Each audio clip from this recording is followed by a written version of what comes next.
Hi everyone, and welcome back to the next session for today's Spring Festival. Our next speaker is Johanna Augustin, who is going to talk about how design can be a positive driver in chaotic times. She is managing partner and CEO at Pond Design, who are based in Sweden, and has worked with iconic brands like Absolute Vodka and Unilever. Hi Johanna, how are you? Hi, I'm good. How are you? Yeah, very good, thank you. So nice to have you here with us today. Thank you so much. Thank you so much for inviting me. Yeah.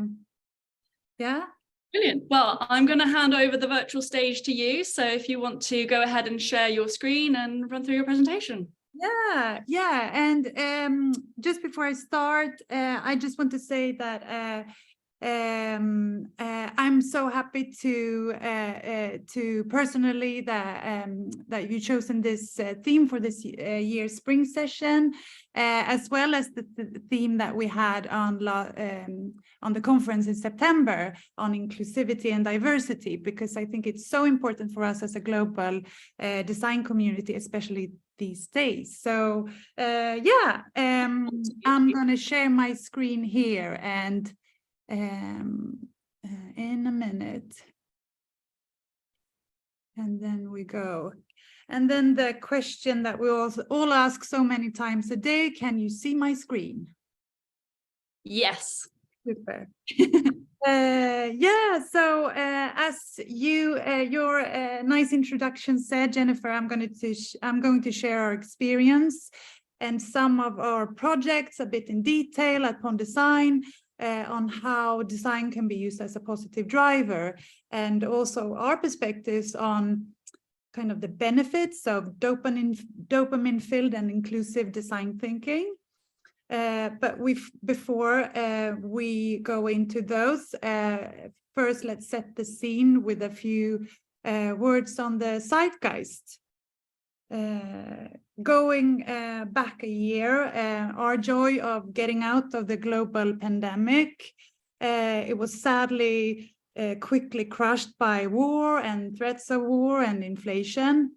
And today's reality is that our everyday life is changing very quickly, and for many, both companies and consumers, it's all about trying to cope with the situation we have at hand as well as we possibly can. So in the wake of the pandemic and the quite dark situation we're in, there are, however, positive trends and predictive positive changes in consumer behavior. Research show, for example, that the changed lives that we've been through these last couple of years globally has put focus on sustainability from a more holistic point of view, and the lack of goods that we've all been kind of experiencing more or less. It shows the need for more locally grown and locally produced products. And in some countries, increased home consumption has very clearly shown a demand for better systems for recycling, etc. And we can also see new terms to establishing, like phono. You probably already all heard about it, fear of normal. And in an Ipsos study that sampled more than 21,000 people from 27 different countries, 86% agreed that they want the world to change and become more sustainable than returning to how it was before COVID. So we do not want to go back. We do want progress, very clear on that. And especially for younger generations, sustainability is no longer about conscious environmental choices only. It also includes equality and inclusion, and these are seen as important as the environment. And in general, consumers today are more aware and want to make more informed decisions, and like track and trace technology and increased transparency around the company's sustainability, social equality, and inclusivity work. things like that are predicted to become more important and kind of a requirement to evaluate when it comes to a person's purchasing decision. So a really great sign, I believe. Also continuing in these times of kind of chaos and uncertainty, there seemed to be a growing longing for simplicity and a sense of control, and by being able to quickly understand and decode a product. And this trend is strongest among midlife consumers, and it could be seen as ironic that kind of Generation X now is almost a generation of control freaks. But in a way, it also makes total sense because I'm Generation X, we've grown up to be heads of households with very important jobs, etc. And we kind of had our careless and laid back wannabe grunge or skate or snowboarding era in the 90s. But also within Generation Z, an increased skepticism is seen when it comes to fuzzy and vague claims, and clarity, honesty, as well as claims that can be backed up by science are rewarded. And it's better to tell it like it is than to tell an embellished story. So yeah, not healthy. We all know that the crisps are not healthy, so don't pretend like they are in a way that consumers are telling us in research. So our hypothesis is that, and I know that many of you guys share this perspective, given the global situation we're in, more and more consumers will choose brands based on slightly different parameters.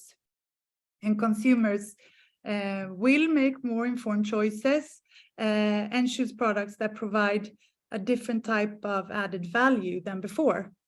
For example, purpose-driven brands that invites the consumers to accompany them on a journey towards a clear goal, etc. Others. Or on the other hand as well, consumers will choose brands that simply feel more positive, permissive, progressive, and like simply fun. And it's a bit of a human and natural need, and acting as a counterweight to the quite dark times that we are experiencing right now. And we're very excited about this packaging design trend of dopamine and pure joy that we see more and more. And as you know, it's all about joy, vibration, energy, and expresses positivity through an unleashed explosion of colors, patterns, overlays, and often with an unconventional design decision in regards to its category. So it's kind of no rules apply, and it gives a sense of life is fun and worth living, an energy boost that we need today. And this was a bit the starting point for us at Pond Design when we got to work with Optima Planta. And Optima Planta is a case that we've done, and I'm going to share with you our process, how it started, our thinking along the way. And we basically realized that we needed to change the category cues and do something different at an early stage. And Optima Planta, we started working together in the midst of the COVID depression. And Optima Planta is a startup food tech company, and they're set out to change the world and contributing to save the planet with a food farming revolution on how to grow herbs, salads, greens, and in the future, possibly even fruit. And we had our first kickoff meetings in Stockholm, and we were so excited about this tech springing from NASA technology. And it was further developed by the founder, Lennart, a brilliant mathematician and engineer with his base at Uppsala University in Sweden. a prestige top league Swedish university. And Optima Planta had grown from a startup and was ready to launch basil, rosemary, thyme, and oregano in retail stores and to end consumers. But how? A quite complicated technology, a powerful innovation with a lot of complex claims, but kind of what to tell and how. How could we make this, understandable? It was super complicated, technical, and a bit academic and dry in a way. And how could we make it understandable and even interesting? And how to do it in the very busy world of the grocery store to tell a story that took us ourselves hours and hours to understand. What storytelling could explain it all. So this is how we started to kind of trickle down the story, and we narrowed it down and presented it like this. Optima Planta grow herbs with humidity. It's called aerophonic, and it's NASA technique making cultivation accessible, super local, and intelligent. We're talking superpowers. Magically growing herbs with more taste, without soil, and with 95% less water. With plans to conquer the world with locally grown fruit and vegetables, Optima Planta is starting off with herbs. And we continued this process with a deep dive into the Scandinavian category of herbs in store.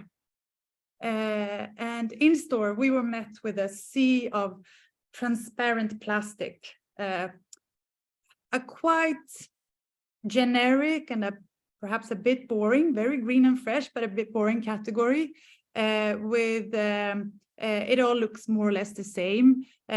Plastic pots in plastic and green or black, sometimes soil in brown paper, and a bit farmer romantic, quite traditional looking expressions. So we realized that we need to tell another story.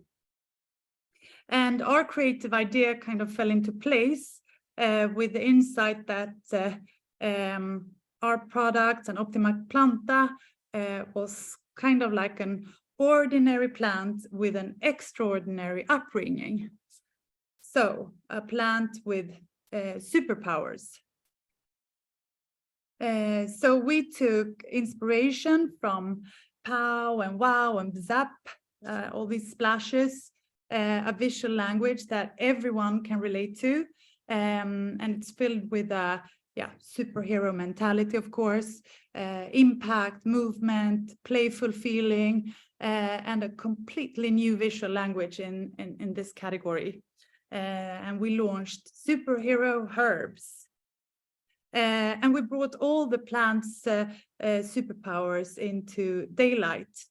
And we worked with claims such as extra local, less water, more taste, without soil, from your hood, etc.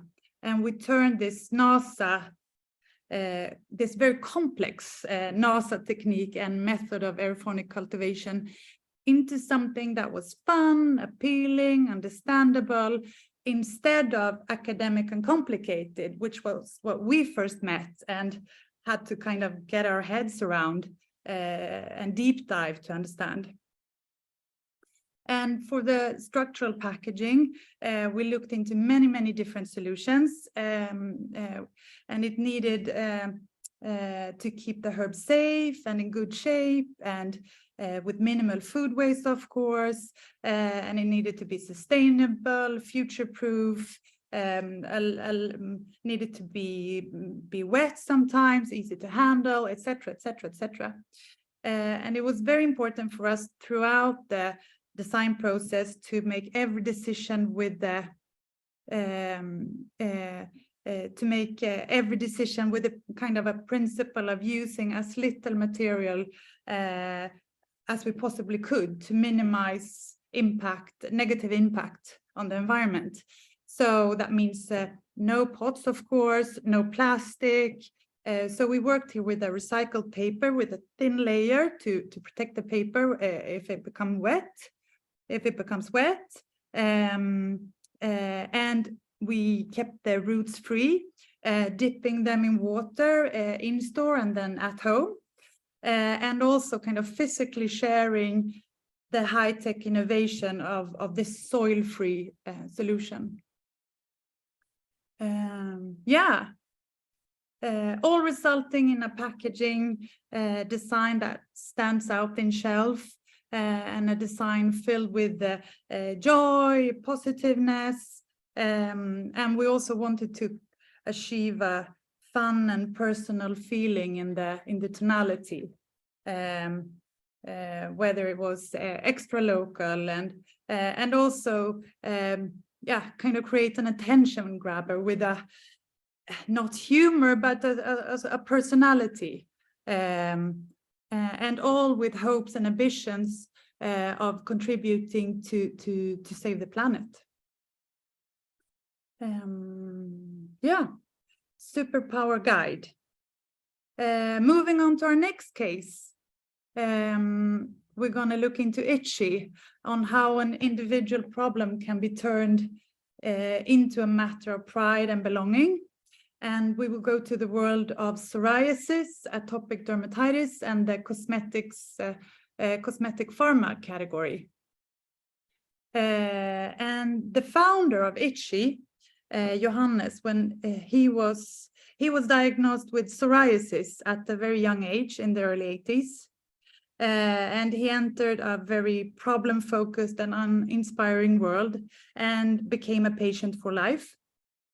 And in addition to struggling with hiding visible spots and in long sleeves and suffering from daily itching, he got constantly also reminded of his being a patient and problem skin by the products that he was prescribed.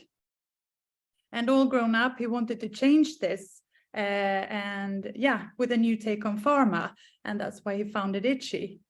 And we created a logotype for him, and of course we made it itchy, a bit scratching and moving, trying to add a bit of humor to this world of very serious problems of psoriasis, etc. And we defined the brand as human-centric formula, or human-centric cosmetic pharma. And we wanted to bring in the human perspective throughout the consumer journey. And it was very important to keep building on the brand community that Johannes initiated. And this was a community for people diagnosed with problem skin, and to create a new perspective, aiming at making people feel comfortable instead of filled with problems. And quite early in the process, we defined a statement for the brand, and it then sounded like this. We are human-centric pharma.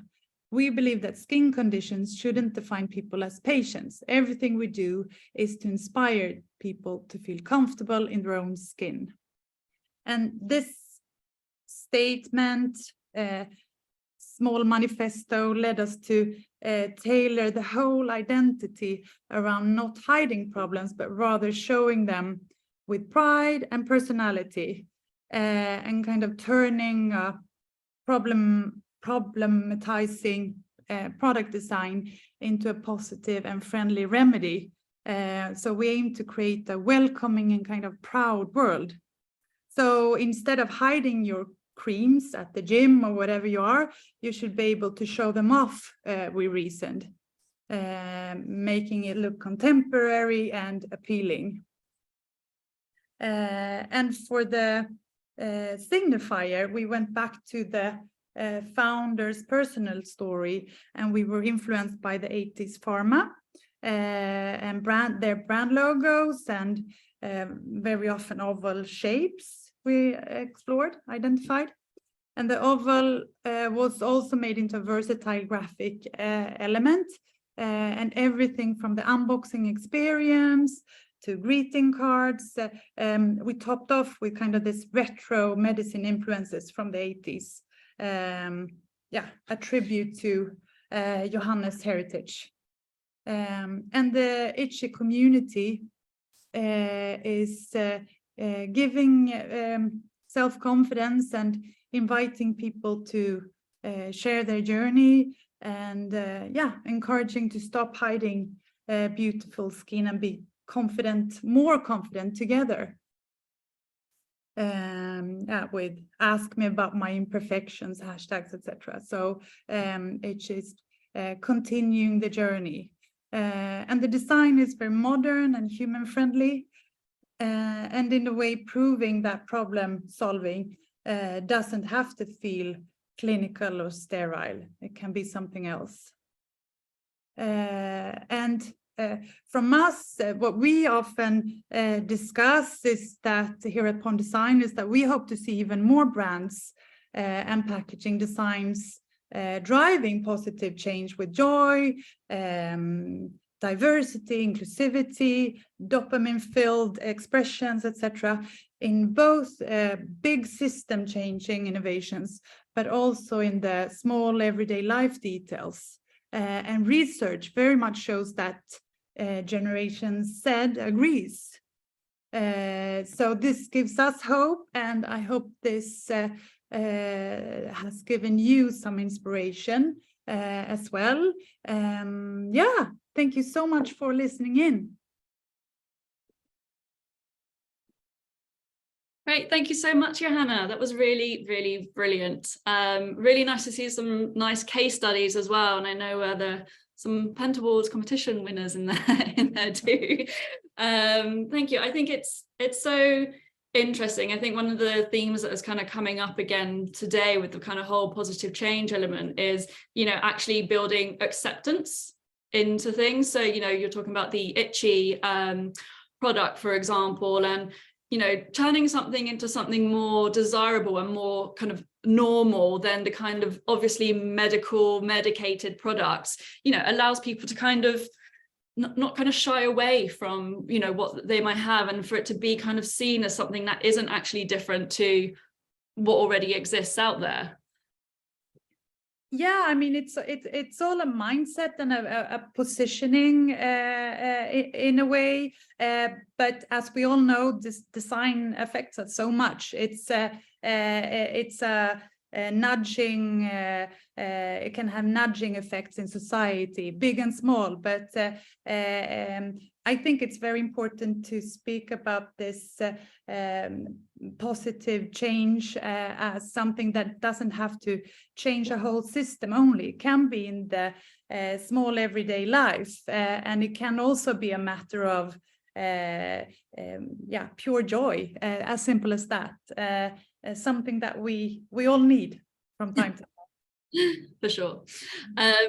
Something else that I kind of wanted to talk about was, you talked a lot about how kind of chaos and obviously everything that's happened in the last couple of years, and obviously COVID happened, but then a lot of other bad stuff kind of came around as well, and talking about how that kind of chaos and has actually delivered some positivity, and how people have kind of really kind of try and come out stronger and be more fun and joyful the other side of it. I guess, do you think that basically just kind of bolstered that positivity, or do you think we're already sort of headed in that direction? And I feel as well like we're seeing more in terms of the kind of more inclusive and accepting kind of elements as well. And I feel like, again, do you think that we were already sort of headed in that way before then? I mean, difficult to say. I mean, a trend has always, as you all know, a counter trend. But looking at the music industry, for example, I think there's a we've done an observation that it's a lot about a lot of young musicians going back to having bands, and it's all about the fun sake of playing together and the experience. So a bit of kind of new hippie area, and we see that in design as well, retro design with a lot of like positive 70s vibe to it. So if everything was continuing to grow with a lot of without any war, any interest rates or bank crisis or what have we, might be a more serious quality. We might have continued into sustainability becoming even more luxurious. I don't know, difficult to say, but it's interesting to see the need of just having fun in times of it's not new. I think it's we saw this before, but it always comes out in a new way. Yeah. That's just interesting, isn't it? Obviously how obviously what's happening in the outside world will affect kind of the design. Yeah. And then another question we had was, I know you kind of obviously ran through your case studies and the ideas behind it, but what would be your kind of top 4 go-to elements or tips that you would give to designers to make a design more impactful or more meaningful? It doesn't have to be 4, it could be 3 or 2. Oh, yeah, 4 is a big number. Yeah, but it's all, for us, it's always about finding this it story. For Optima Planta, for example, that case, we had a lot of ideas that we ran through, building on the boxes that you saw that the herbs are grown within. It's an incredible box, and we could tell hours about that box and the technology, AI technology going into that and how it's collected. But it all came down to kind of a feeling of changing something super difficult and very academically complicated and bring it back to something that everyone can relate to. So that was, yeah, the superhero Marvel story kind of. So yeah, yeah, very difficult question, but I think it all depends on the case and the context. So you could do something with a can in the coffee category that feels completely new, and you can, yeah, so look at things from a new perspective. I mean, yeah, we all know those. I don't have the mystery answer. I wish I had, but creativity, think outside the box. Yeah, all of that. Great. Well, thank you so much, Johanna, for your time today. Just our last session will be at 3:30 GMT, and it will be with Jenny Potts, who is the Associate Creative Director at B&B Studio based in London, and she'll be talking about design with purpose. So Johanna, thank you so much again. Lovely to see you, and I'll speak to you soon. Thank you so much. Bye. Bye.